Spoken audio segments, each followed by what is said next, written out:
Alright guys, first fish today off the swim jig. That was cool. Nice one.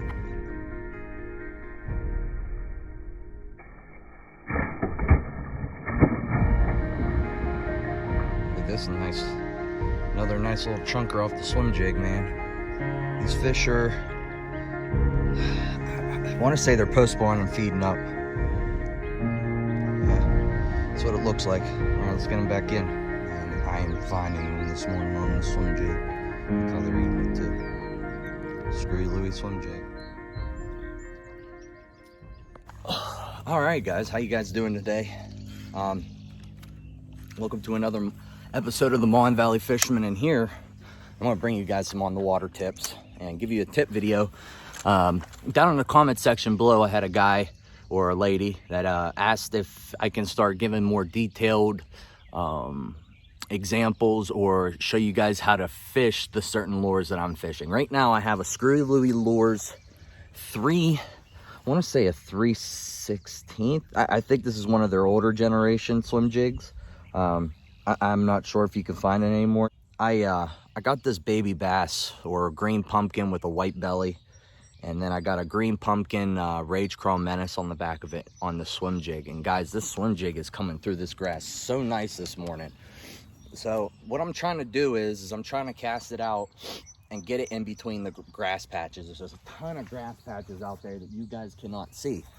But in between these grass patches is where those fish are hiding underneath and looking for the perch or crappie or small bluegill, shiners, anything like that, to get their attention off of.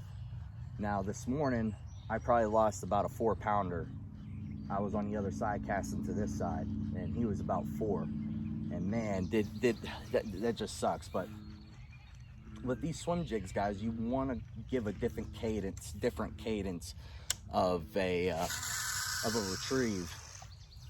And excuse my reel, I got to put some butter on this thing, but what I'm doing is I'm letting it fall a little bit, giving it a couple of twitches, but keeping it steady retrieving, trying to keep it off the bottom and into that middle water column. I'm trying to keep it in that one certain zone, because at that one certain zone in that water level, I've caught fish all morning. So, like I said, swim jig. Swim jigs, you can definitely tell that they're a swim jig by the shape of the head. You guys can see that by the shape of the head of that swim jig. And that gets it so it's more dynamic, easier to get through these down trees, this matted grass. There's like patches of matted grass everywhere, and these fish hide in it. And let's just say this, guys, if a lake didn't have any grass, those fish would be hurting tremendously, because there's really no place for these fish to really get out of the sun. There's not a lot of stand-up cover. There's another one. That's a good fish. He's not that bad, but he smoked it though. Boom. All right. That's what these little males are doing right now. I have a feeling the fish are off their beds. The fish are off their beds this morning. And it's that post-spawn where them fish are looking to feed.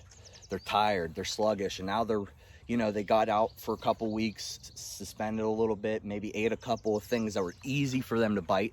But now they're pushing back into the shallows here, pushing right back into the shallow water here and looking for bait. And especially, I've noticed in this lake, there's a feeder creek that comes in from this side, okay? There's a feeder creek that comes in here. And what it does is, the way that water was coming in, it has a point, then you got all this scattered grass, but in between all that scattered grass is a ton of bait. And those fish are looking for that. Those fish are looking for that ton of bait. And what I'm thinking I'm doing is I'm hitting them on their way up to look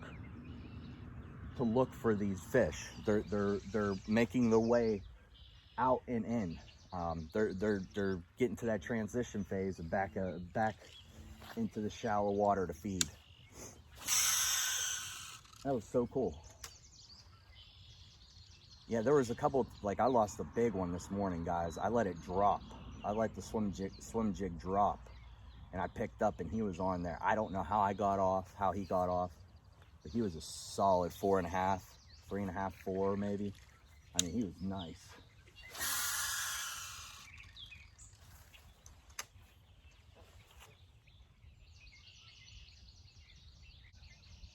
And look what I'm doing here with my hand.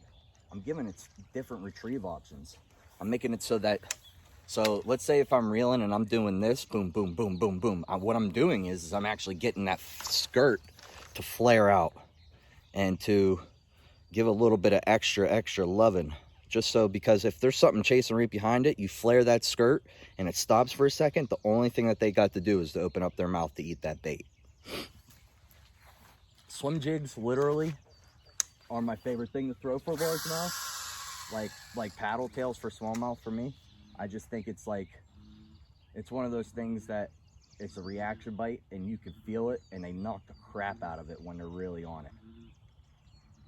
Reason why I'm using that white and green pumpkin, it's a real natural looking color for them, so it's not too overwhelming like a chartreuse or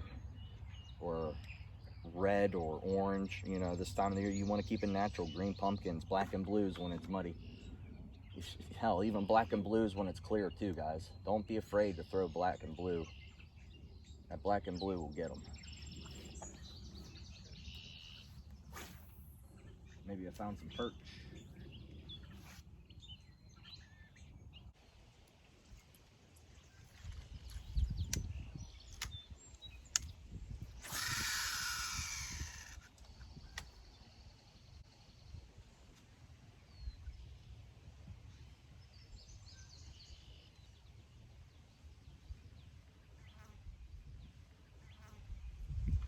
Big one.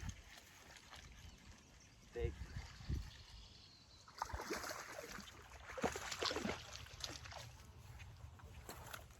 That's what I'm saying.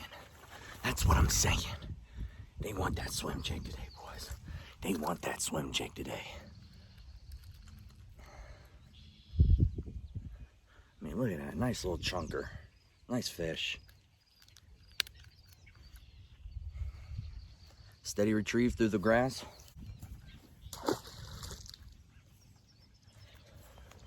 That's what they want.